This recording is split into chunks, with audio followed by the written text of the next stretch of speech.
নির্বাচনী প্রচারণার অংশ হিসেবে নোয়াখালী সফর করছেন এনসিপি নেতারা। সেখানকার খবর জানতে সরাসরি যুক্ত হচ্ছি ধ্রুব একরামুল সহকর্মী আমাদের, তার সঙ্গে।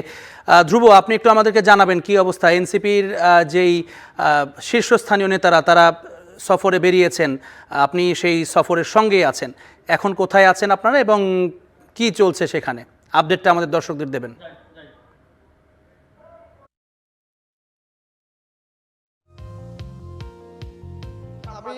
বর্তমানে রয়েছে নোয়াখালী সেনবাগ উপজেলার সেবারহাট।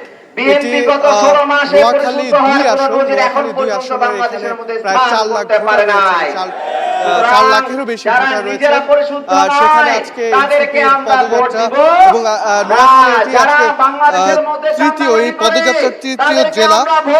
গতকাল শুরু হয়েছিল যে পদযাত্রা চট্টগ্রামের মধ্যে দিয়ে, এরপর সেটি লক্ষ্মীপুরে পৌঁছে আজকে সেটা নোয়াখালী সেনবাগে তারা পৌঁছেছেন।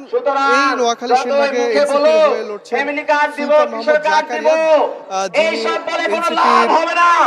এনসিপির যুগ্ম আহ্বায়ক এবং দলটির আন্তর্জাতিক বিষয়ক যে সেল, সেই সেলের সম্পাদক। এবং তার বিপরীতে যিনি লড়ছেন তিনি খুবই হেভিওয়েট একজন প্রার্থী, বিএনপির জয়নাল আবেদীন ফারুক, যিনি গত ৫ বারের সংসদ সদস্য ছিলেন এই আসনে। সব মিলে শোনা যাচ্ছে, আমি যেটি শুনতে পেলাম এখানে যে যিনি জামাতের প্রার্থী ছিলেন তিনি বেশ শক্তিশালী অবস্থানে ছিলেন, কিন্তু যেহেতু এনসিপি জোটবদ্ধ হয়েছে 11 দলীয় জোটের সঙ্গে, তো সেক্ষেত্রে এই আসনটি ছেড়ে দেওয়া হয়েছে। এবং এই আসনটি ছেড়ে দেওয়ার পর যারা জামাত সমর্থক ছিলেন তারা এখানে প্রতিবাদ জানিয়েছিলেন, সবকিছু এখানে অনেককে এটি প্রতিবাদ জানিয়েছিলেন। তবে জামাতের আমিরের নির্দেশে সেই কিন্তু তারা দলীয় শৃঙ্খলা বজায় রেখে বর্তমানে এনসিপিকে তারা সমর্থন দিচ্ছেন এবং সুলতান মোহাম্মদ জাকারিয়ার পক্ষে আসলে এখানে তারা ভোট চাইছেন। এবং এখানে সেনবাগের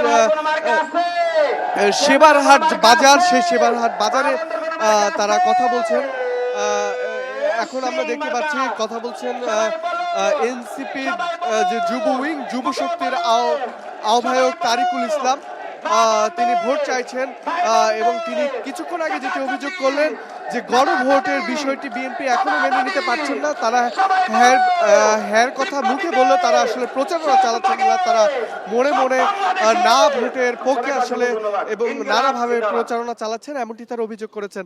এবং আজকের এই যে পদযাত্রা, সেটির মূল নেতৃত্বে রয়েছেন এনসিপির মুখপাত্র এবং দলটির নির্বাচন পরিচালনা কমিটির যিনি চেয়ারম্যান এবং সাবেক উপদেষ্টা আসিফ মাহমুদ সাদিক ভুইয়া, সেই সঙ্গে সেক্রেটারি মনিরা শারমিন তিনি রয়েছেন। গতকাল নাহিদ ইসলাম ছিলেন তিনি লক্ষ্মীপুরে জনসংযোগ করেছিলেন। এবং নোয়াখালীর আরেকটি আসন রয়েছে যেটি দ্বীপ অঞ্চল হাতিয়া, সেখানে দলের আরেক শীর্ষ নেতা হান্নান মাসুদ তিনি রয়েছেন। এবং মজার বিষয় হচ্ছে হান্নান মাসুদের বাবা তিনি নিজেও আরেকটি বাংলাদেশ সুপ্রিম পার্টি নামে আরেকটি পার্টির হয়ে তারই বিপক্ষে লড়ছেন। তো আমার কাছে এনসিপির যে নির্বাচনী পদযাত্রা, এই নিয়ে নোয়াখালী থেকে এই ছিল সবশেষ তথ্য। জ্যাভলিন। ধন্যবাদ ধ্রুব।